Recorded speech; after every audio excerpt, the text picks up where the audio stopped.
Ako ang inyong Lolo Pael at ito ang aking kwento. Balasubas na Amo. Bakit ngayon ka lang hindi? Hindi ba dapat kahapon pa lang nandito ka na? Pasensya na po kayo, Don Ramon. Hindi pa po kasi tuluyang magaling ang apo ko. Hinintay ko po munang tuluyan siyang gumaling.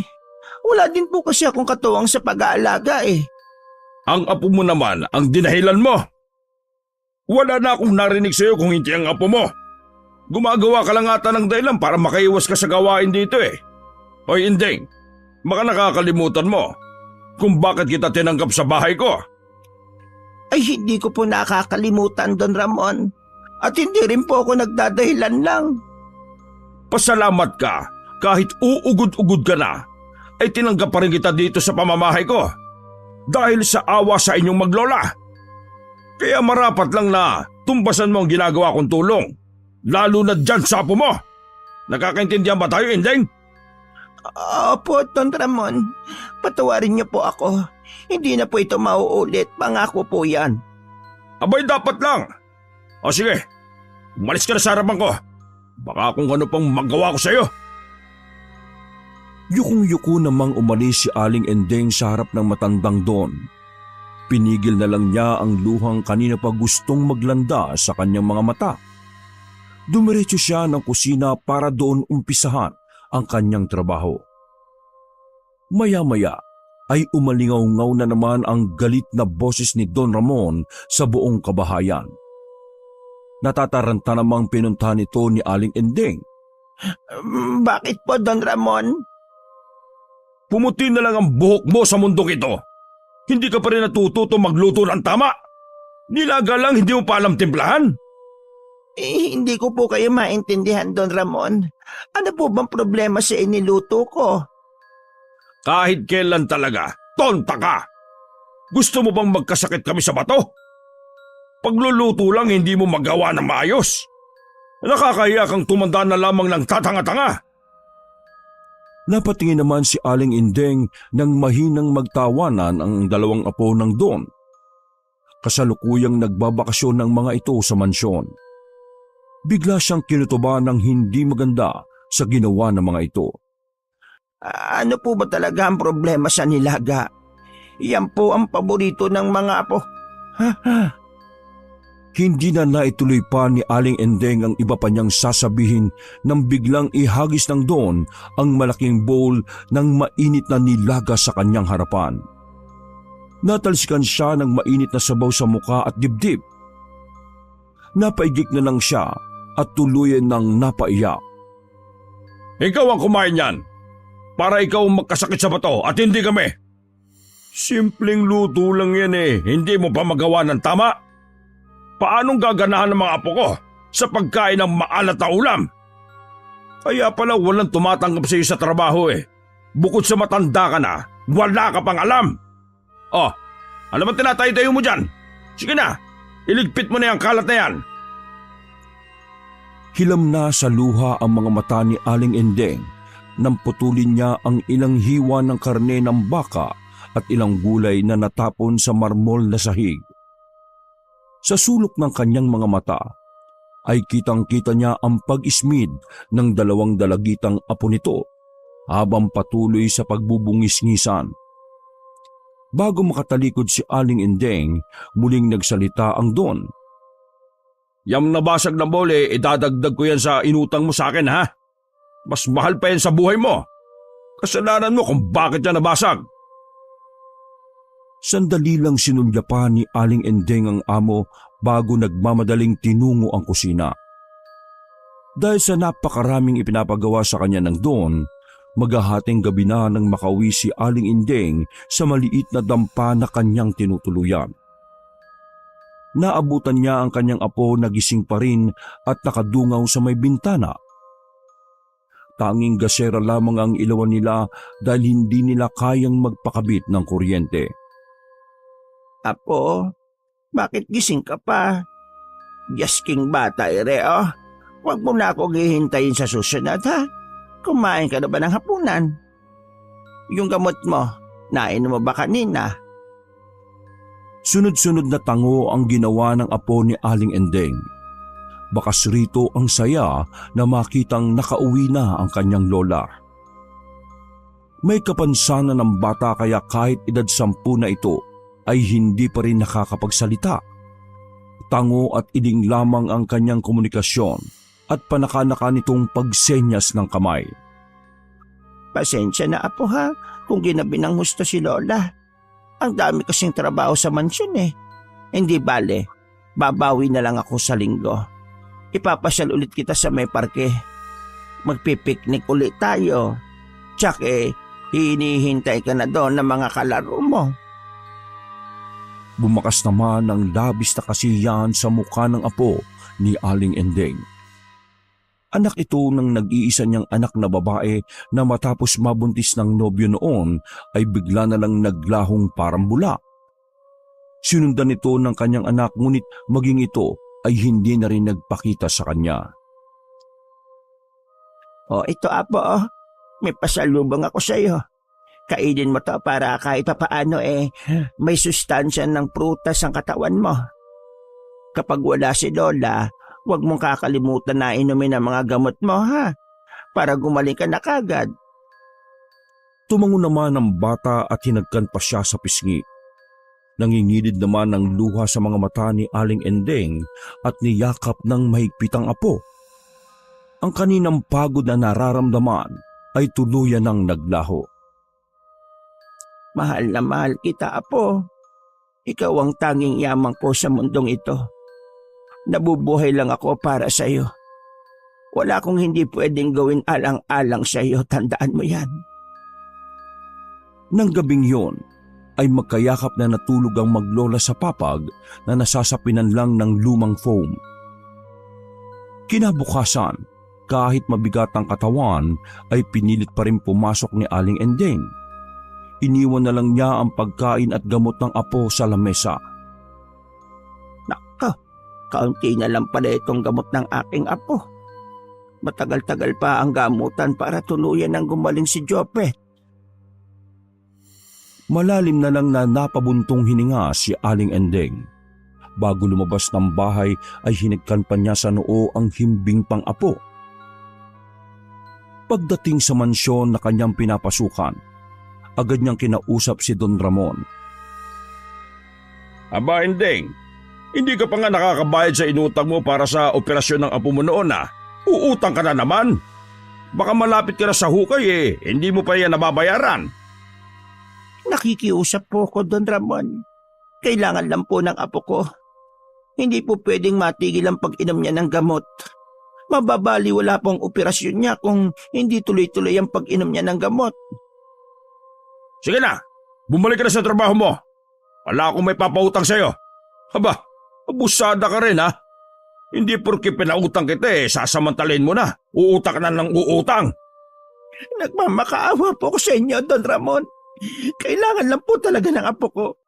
Lahat po ng ipag-uutos niyo ay gagawin ko. Makahiram lang ako ulit sa inyo. Hindi ka ba talaga nakakaintinding matanda ka? Sinabi nang wala akong may papautang sa'yo. Puro na lang apo mo ang dinadahilan mo.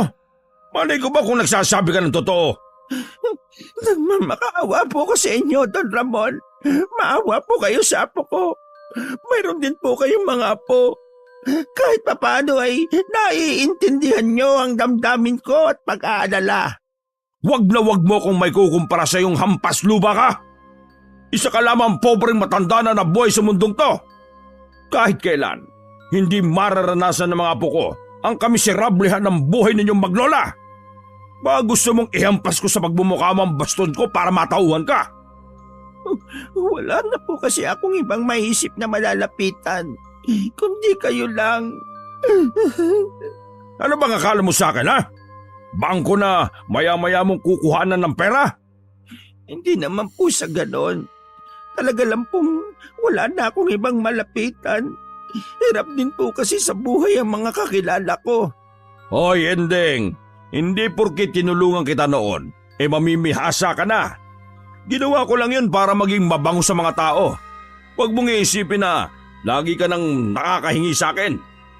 Kayong mga pobre, Minsan lang kayong tulungan gusto nyo nang sagarin. Nagkataon lang po na nasa mataas kayo na antas ng buhay. Kaya hindi nyo naiintindihan ang kalagayan naming mahihirap. Ay! Pinapangaralan mo ba ako, Inding? Ito naman ang masasabi ko. Kayong mga mahihirap, lagi niyong gusto na lang iasa ang mga pangangailangan nyo sa aming mapepera. Hindi naman po sa ganon, Don Ramon. Baka sakali lang naman po sana na makairam uli. Kung kinakailangan po na lumuhod ako alang-alang sa apo ko. Kahit maghapon ka pang lumuhod sa harap ko, kahit umiyak ka pa ng dugo, wala akong ibibigay sa'yo, maski isang 5 duling. Lahat po ay gagawin ko. Maawa na kayo sa apo ko. Siya na lang po ang tanging meron ako. Hindi ko po kakayanin kapag pati siya'y mawawala sa akin. Ang tigas din ang mukha mo, ano? Kung iampas ko kaya sa'yo itong baston ko, ha? Lalambot kaya yung pagmumukha mo? Huwag po, Don Ramon. Maawa na kayo. Pues, dumayas ka sa harapan ko kung ayaw mong gawin ko sa'yo yung sinabi ko. Nakaramdam naman ng takot si Aling Indeng sa banta ng Don, kaya dali-dali na itong tumalikod. Nang hapong yon ay umalis na si Don Ramon at ang dalawa nitong apo. Kaya maagang nakauwi si Aling Indeng ng araw na yon matapos magawa ang lahat ng pinagagawa nito. Dumaan muna siya sa mga kakilala bago umuwi, ngunit bigo siyang makahiram ng pera. Nauunawaan naman niya ang mga ito dahil tulad niya ay hikahos din sila sa buhay. Mapalad pa nga siya kung tutuusin dahil meron siyang nalapitan ng kailangang maoperahan ng apo. Kahit papaano ay nalutas ang pinakamabigat na problemang kinaharap niya. Napasigok siya habang naglalakad dahil uuwi siyang walang dalang gamot para sa apo. Napatingala na lamang siya sa langit. Kung parusa man ninyo ito sa akin, lubayan niyo po ang aking apo. Ako na lang ang tatanggap ng lahat ng parusa ninyo. Kaawaan niyo nawa ang apo ko, Diyos ko. Pagdating sa bahay, ay naabutan niyang nakahiga lamang ang kanyang apo. Mukha rin itong matamlay. Mabilis ang paglapit niya rito. Jopet, apo, masama ba ang pakiramdam mo? Hala, ang taas nga ng lagnat mo. Ay, teka lang ha. Pupunta lang ako sa tindahan para umutang ng gamot. Sana meron silang tinda. Walang tindang gamot na pambata sa tindahan. Mabuti na lamang ay may natira pang paracetamol para sa apo nito ang may-ari ng tindahan. Ibinigay na lamang ito kay Aling Indeng na abot langit ang pasasalamat sa babae. O apo, inumin mo muna tong gamot para gumaling ka na. Baka naulanan ka kanina kaya ka nilagnat. Di ba sabi ni Lola, dito ka lang sa loob ng bahay? Agad namang tumalima ang bata. Sabay yapos nito sa Lola. Gusto lang atang maglambing ng apo ko eh. Pinakaba mo pa ang Lola. Oy, grabe siya oh. Napahagikik pa si Jopet nang kilitiin siya ng kanyang lola. Hindi muna pumasok si Aling Indeng kinabukasan. Inabot pa ng 2 araw ang lagnat ng apo. Hinintay niya munang tuluyang itong gumaling bago pumasok sa trabaho. Pagdating sa mansyon, ay galit na galit siyang sinalubong ni Don Ramon. May gana ka pa talaga magpakita ng mukha mo ditong matanda ka? Kung nagagalit po kayo dahil sa ilang araw kong hindi pagpasok patawarin niyo po ako, Don Ramon.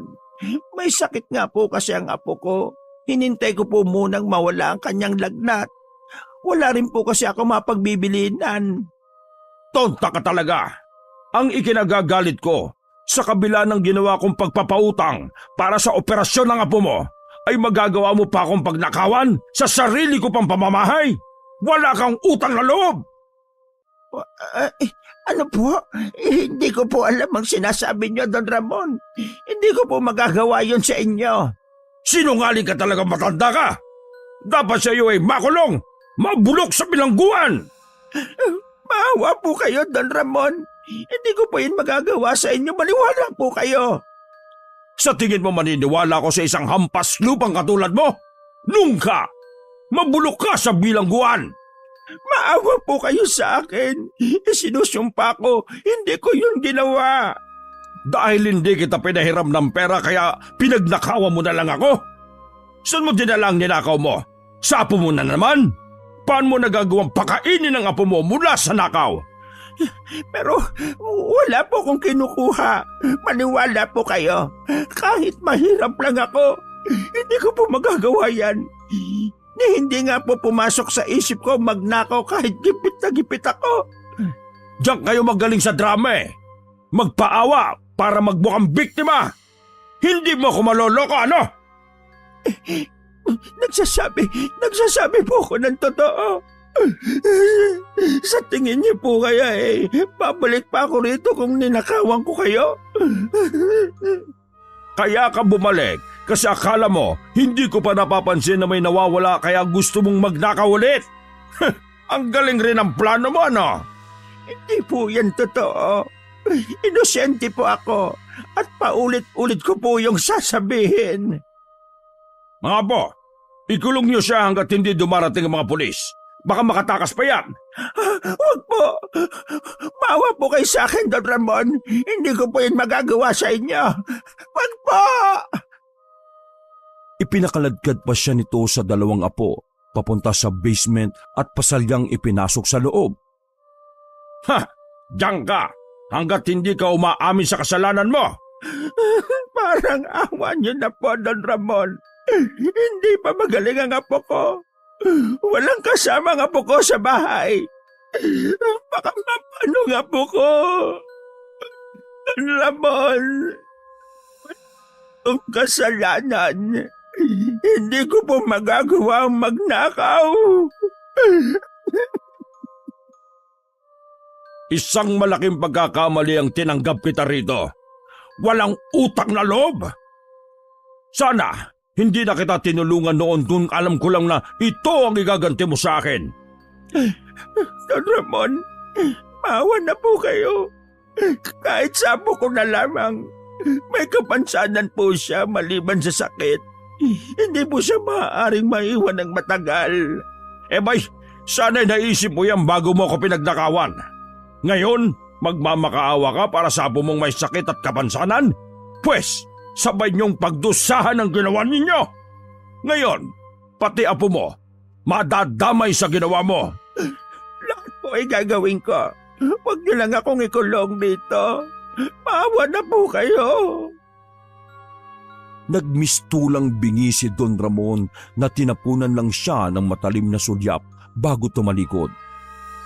Si Aling Endeng naman ay patuloy sa pagmamakaawa hanggang mamaus na lamang.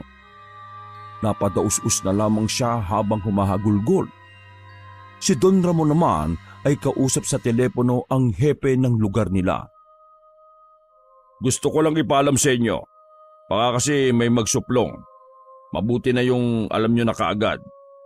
Gusto ko lang turuan ng walang utang na loob na matandang ito dahil sa ginawa niyang pagnanakaw sa akin sa kabila ng kabutihan na ginawa ko sa kanya. Sige. Salamat, Hepe. Matapos ang tawag ay ngingisi-ngisi namang napasandal na lang sa upuan ang Don. Samantala, ang dalawang apo niya ay tahimik lang sa isang sulok. Patuloy naman sa pagmamakaawa si Aling Endeng kahit walang pumapansin sa kanya. Parang awa niyo na, Don Ramon. Palabasin niyo na ako rito. Wala akong kasalanan. Maawa po kayo sa apo ko. Makisakit siya. Baka mapano si Jopet. May nakakarinig ba sa akin? Tulungan niyo ako. Kahit naririnig ni Don Ramon at dalawa nitong apo ang mga palahaw ni Aling Endeng, magana pa rin silang naghahapunan ng mga sandaling yon. Hindi alintana na hindi pa kumakain maghapon ng matandang babae. Ni tubig ay hindi nila ito binibigyan. 3 araw nang nakakulong sa basement si Aling Ending. Walang pagkain, walang tubig. Ngunit ang kapakanan ng apo pa rin ang kanyang iniisip. Jopet, makatatag ka, apo ko. Hintayin mo ang lola. Sobra ka na, Don Ramon. Oras na may masamang nangyari sa apo ko, hindi ko kayo mapapatawad.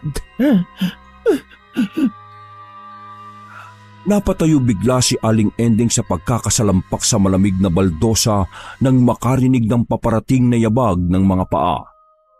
Bumungad sa kanya si Don Ramon na may dalang pagkain. Kahit hindi nito ilapit, naamoy kagad niya na panis na yon. Eto na ang pagkain mo. Tutal, bulok naman ang pagkatao mo.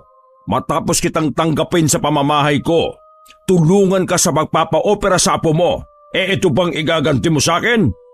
Para kang aso na pagkatapos kong palamunin sa palad, ikaw pa pala ang kakagat sa akin? Maniwala po kayo, Don Ramon. Hindi ko po yun ginawa. Wala po kong ninakaw kahit na ano. Tayong 4 lang ang naririto sa bahay na ito. Sinong gagawa nun? Ang mga apo ko?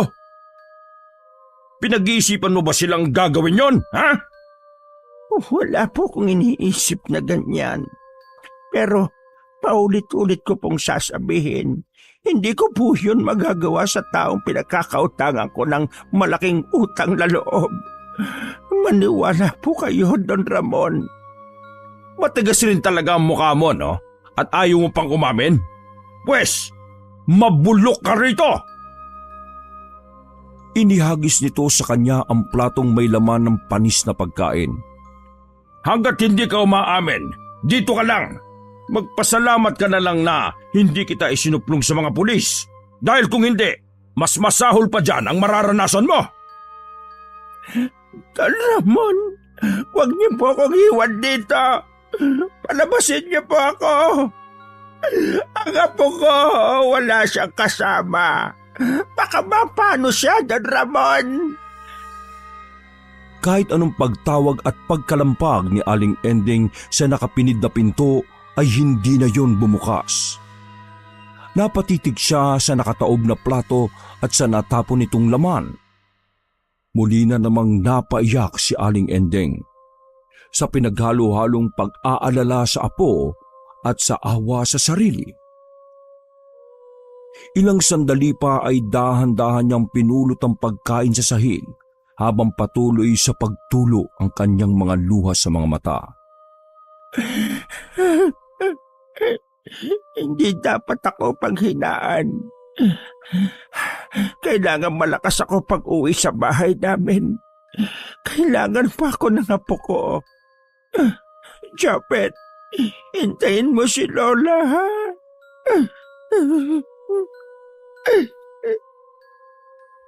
Isang linggong nanatili sa loob ng basement si Aling Ending. Nang palabasin ito ni Don Ramon, butot balat na lang ang matanda.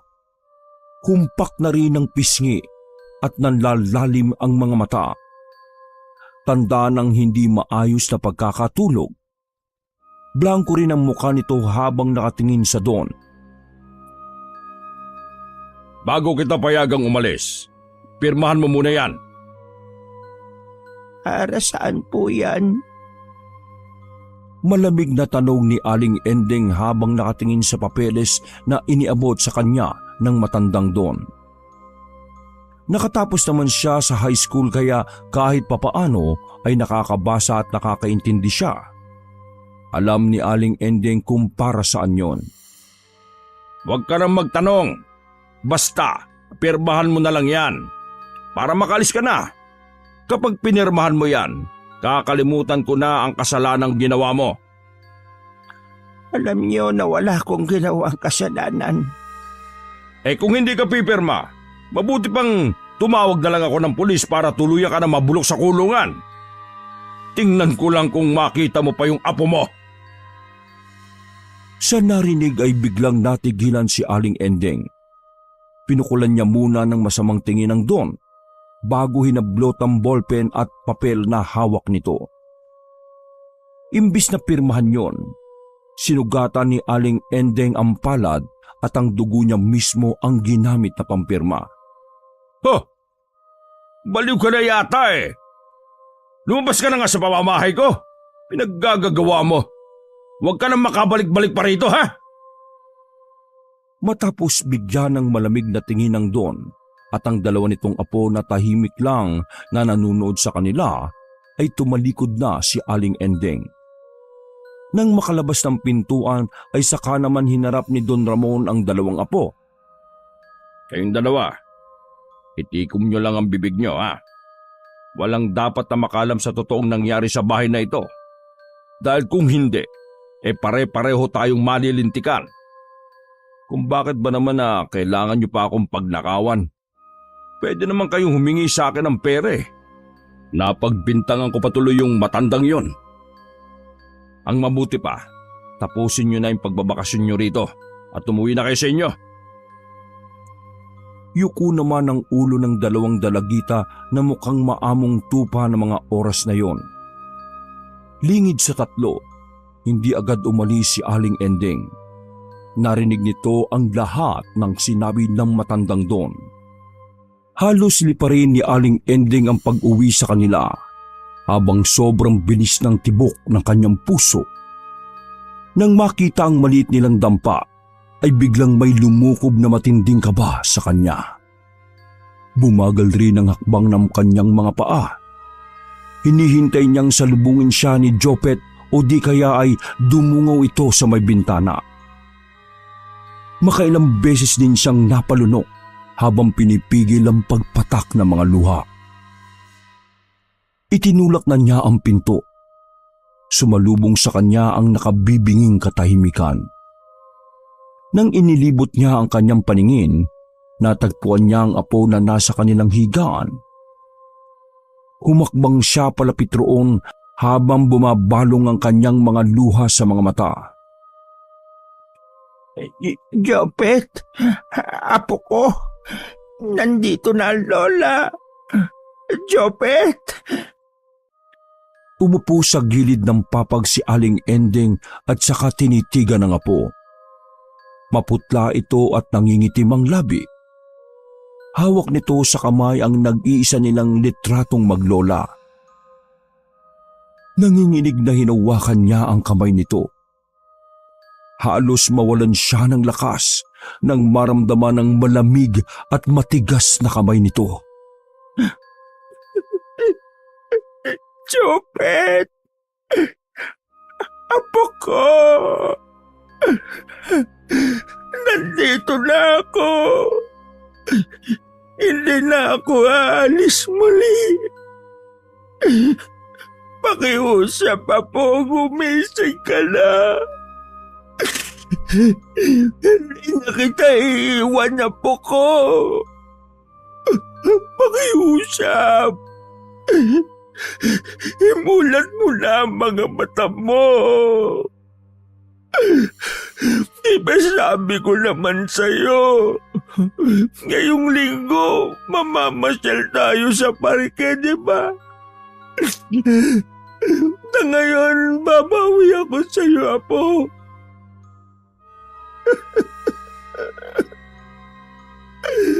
Huwag mo akong iwanan.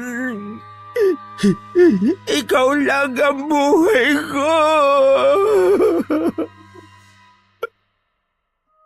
Ano na ngayon ng lola? Apo! Paulit-ulit na sambit ni Aling Endeng habang umiiyak at yakap-yakap ang wala ng buhay na pinakamamahal na apo. Hanggang kumalat na ang dilim sa paligid, paririnig pa rin ang may hinang panaghuwi ni Aling Endeng. Dahil malayo ang kanilang tinitirhan sa mga kapitbahay, walang kamalay-malay ang mga tao sa lugar na yon sa totoong nangyari sa apo ni Aling Endeng. Isinuot niya sa apo ang paborito nitong damit na binili niya noong nakaraang kaarawan nito. Pinaikutan rin niya ang bangkay nito ng mga kandila. Hindi sasayad ang bangkay mo, Apo, sa lupa hanggat hindi nagbabayad ang mga may kagagawa ng pagkamatay mo. Matitikman niya ngayon ng aking puot. Ibibigay ko sa kanya ang pinakamatinding ganti sa ibabaw ng lupa. Lumabas si Don Ramon nang makarinig ng mga tawag. Nalabasan niya si Aling Ending na buhat ang isang batang lalaki. Anong ginagawa mo rito sa bakuran ko, matandang baliw? Masdan mo ang ginawa mo sa apo ko. Tingnan mo siya. Pumunta ka lang ba rito para ipakita yung apo mo? Pwes, hindi ako interesado. Umalis na kayo, maglola. Patayin na ang apo ko. Hindi mo ba nakikita? Ikaw ang bumatay sa kanya. Ilang ulit at paulit-ulit akong nagmakaawa sa iyo na kailangan ako ng apo ko. Ngunit hindi ka nakinig. Walang kasing itim ang budhi mo. Sagad hanggang buto ang kasamaan mo. Namutla naman si Don Ramon at pinakatitigan ang bangkay ng bata. Kita sa mukha nito ang hindi pagkapaniwala. Ano? Patay na ang batang yan? Ikaw ang pumatay sa kanya. Nadatnan ko siyang wala ng buhay. Ikaw ang pumatay sa apo ka. Baliw ka na nga talaga eh. Bakit dito mo dinala ang bangkay ng apo mo? Mukha bang punerarya ang bahay ko? Umalis ka na nga rito. Dahil kung hindi, tatawag ako ng pulis. Sige, tumawag ka ng pulis. Dahil darating ang araw na kahit ilang ulit mo silang tawagin, ay hindi ka na nila matutulungan pa. Napipilang naman si Don Ramon sa nakikitang puot sa mga mata ng matandang babae. Para yung nagliliyab dahil sa matinding galit. Tingin niya rito'y iba na itong tao. Sige na, umalis ka na. Kung nandito ka para sa pera, eto ang pera, ayan. Sobra-sobra na yan sa pagpapalibing mo dyan sa apo mo. Diretso lang na nakatingin si Aling Ending sa Don. Ni hindi nga nito sinundan ng sugya pa mga perang inihagis nito sa lupa. Sa pagkakataong ito, hindi ka maliligtas ng pera mo.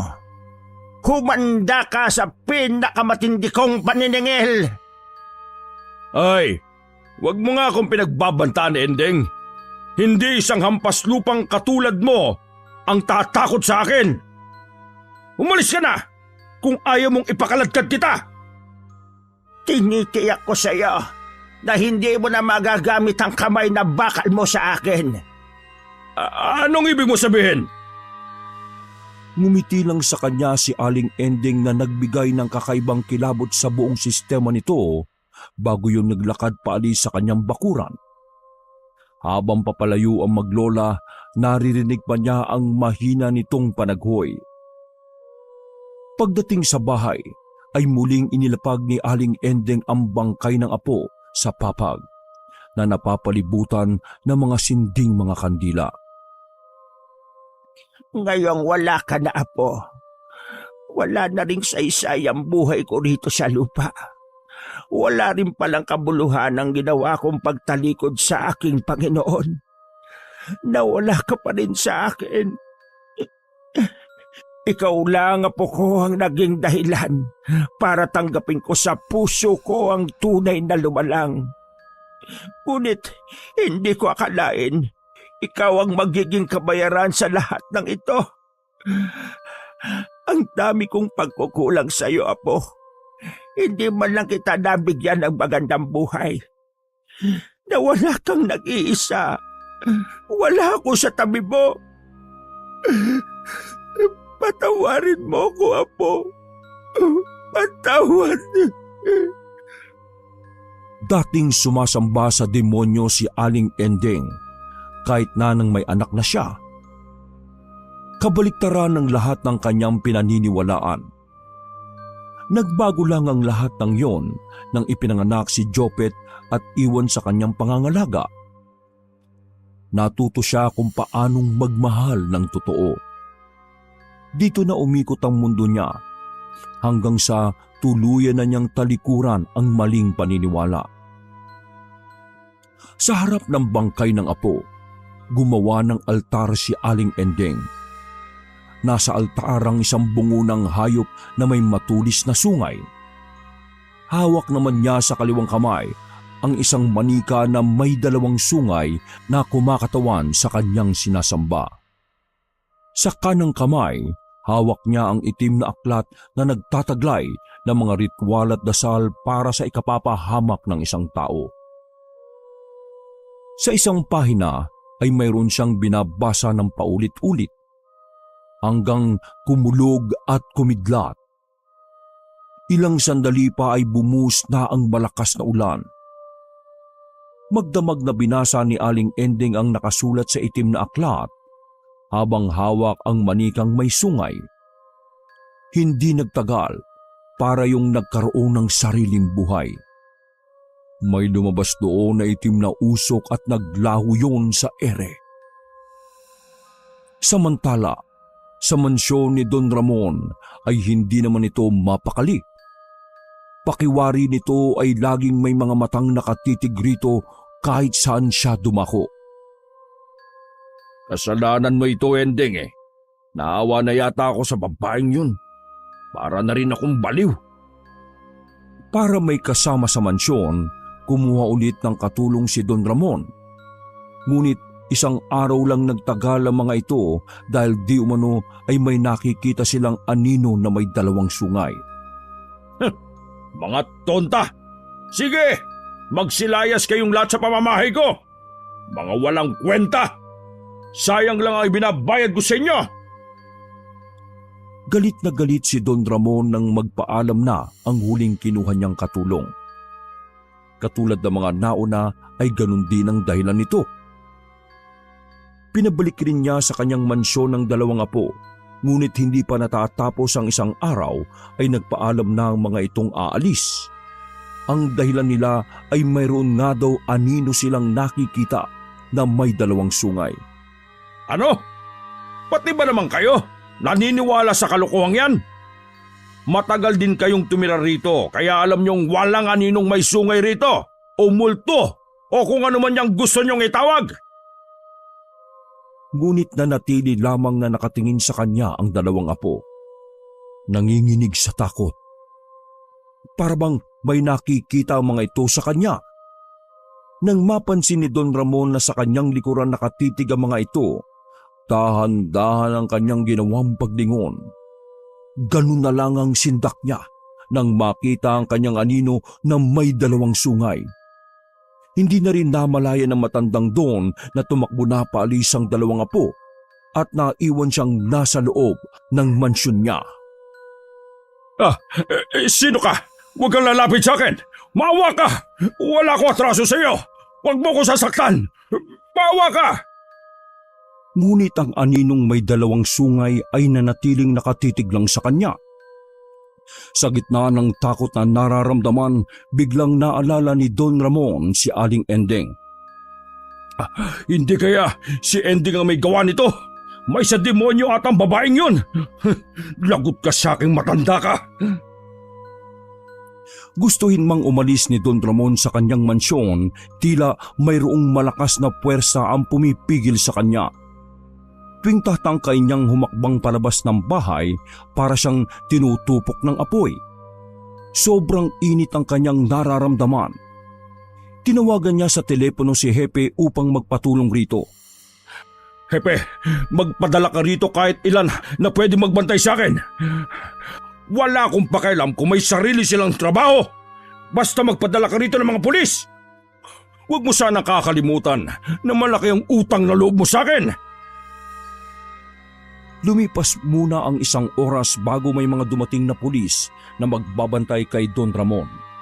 Ngunit pati ang mga ito ay nakikita ang aninong may 2 sungay na hintatakutan ng mga ito na nagsitakbo. Kahit anong pagmamakaawa ni Don Ramon ay hindi na siya pinapansin ng mga ito.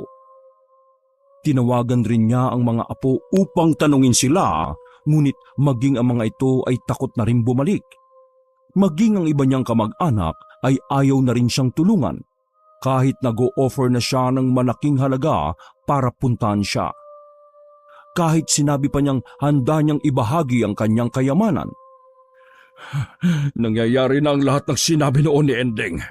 Ano ang gagawin ko? Kahit pera ko ay wala na ring silbi. Kahit siya ay ayaw na ring tumingin sa anino. Napagtanto niya kasi na ang aninong may dalawang sungay ay ang mismong anino niya. Bigla siyang napatingin sa labas ng gate ng kanyang bahay. Naroon si Ending. Matalim ang mga mata nito habang nakatingin sa kanya.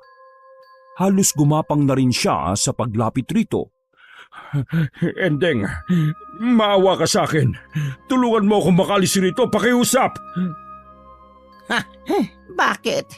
Noong bang paulit-ulit akong nagmamakaawa sa iyo, nakikiusap, pinakinggan mo ba ako? Kahit man lang sana para sa apo ko. Ngunit matigas ka at walang puso. Wala kang awang makukuha sa akin. Gusto ko lang makita kung gaano ka kamiserableng nakatira sa mansyon mo. Ana, masarap bang mag-isa? Walang kakampi? At walang gustong maawa sa'yo kahit napakarami mong pera? Anong gusto mong gawin ko para mapatawad mo lang ako? Labis na ako nagsisisi sa mga nagawa kong mali. Wala! Hindi ka ba naawa sa akin? Matanda na ako. Taon o buwan na lang ang itatagal ko sa mundong ito. Tama na ang pagpapahirap na ginagawa mo sa akin, Ending. Eh bakit? Hindi ka rin naman naawa sa akin, hindi ba? Sa isang iuugod-ugod na hampas lupang matanda. Ending, luluhod ako para lang makita mong nagsisisi na ako sa ginawa ko sa iyo. Lumod nga ang Don, ngunit ni Katiting ay walang naramdamang awa si Aling Ending. Bagkus, nakaramdam pa siya ng kasiyahan sa nakikitang paghihirap nito. Akmang tatalikuran na ni Aling Ending ang Don nang tawagin siyang muli nito. Wag kang umalis, Ending. Wag mo kong iwan rito. Natatakot ako sa aninong may dalawang sungay. Habang buhay kang uusigin ng aninong yon sa ginawa mo sa akin, lalo na sa kawawa ko nga po. Oo, inaamin ko kasalanan ko kung bakit namatay ang apo mo. Inaamin ko ang lahat ng pagmamalupit ko sa inyo. Patawarin mo na ako, Ending. Pakiusap, patawarin mo na ako. Huli na para sa pagpapatawad. Wala na ang pinakababahal ko nga po na siya lang ang lahat sa akin. Pinatay mo siya, kaya dapat lang habang buhay kang magdusa. Patayin mo na lang din ako para makabayad na ako sa mga kasalanan ko sa iyo. Kung yun lang ang paraan para maibsan ang nararamdaman mo. Isang malakas na tawa ang pinakawalan ni Aling Ending. Hindi ganun klaseng paghihiganti ang gusto kong maging kabayaran sa ginawa mo sa apo ko. Isang mahabang buhay na parusa ang nais kong ipataw sa iyo. Hindi ka mamamatay agad dahil masamang damo ka. Tuwing makikita mo ang anino sa iyong likuran, ay lagi mong maalala ang nangyari sa apo ko.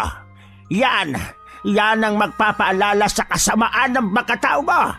Ang anino na yan ang sumasalamin sa iyo bilang tao. Hindi, ayoko nito. Tulungan niyo ako! Saklolo! May nakakarinig ba sa akin? Tulong!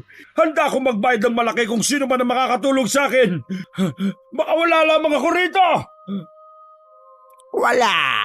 Walang tutulong sa iyo. Kahit mamaos ka pa sa kakasigaw mo dyan. Paulit-ulit na sumigaw si Don Ramon.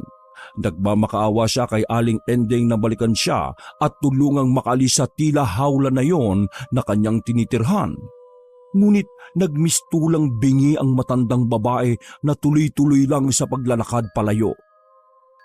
Samantala, naiiling na lang ang mga taong nakasaksi sa pagwawala ng matandang Don. Hindi na bago sa kanila ang ganong eksena rito sa tapat ng gate ng bahay nito. Tuwi-tuwi na ay animoy lagi ng kausap nito si Aling Ending na dating kasambahay. May 3 buwan nang nakalilipas nang matagpuan ng maglola sa dampang tinitirhan ng mga ito na magkayakap sa papag na wala na rin buhay. Ang nakakita sa mga bangkay ng mga ito ay ang anak ni Aling Ending na bumalik para sana dalawin ang ina at ang anak. Wakas!